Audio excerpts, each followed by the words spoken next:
Finally, the last stop of our food adventure happens in the crown jewel of Mindanao, Davao. In this cultural and culinary diverse province, susubukan natin gumawa ng version ng Kansi, a one-pot dish tampok ang prutas na batuan.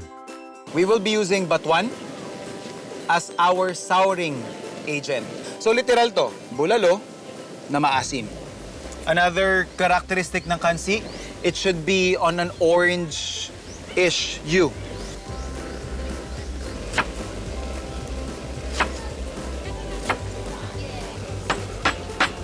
We're gonna sear our meat. Once na na-sear natin yung ating beef shank, pagsasama-samahin lang natin yung iba pa nating ingredients, lalong-lalo na yung ating langka. Yung langkang panggulay, hindi yung hinog. And then, of course, yung ating aromatics, onions, ginger, and lemongrass. And then, isasama na rin natin sa pagpapalambot yung ating batuan.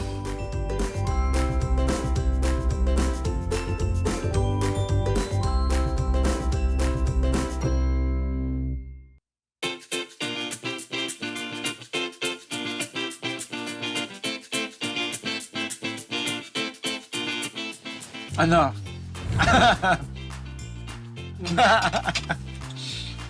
Where have you been? Di ba? I like sour food kasi. So this is perfect. Perfect.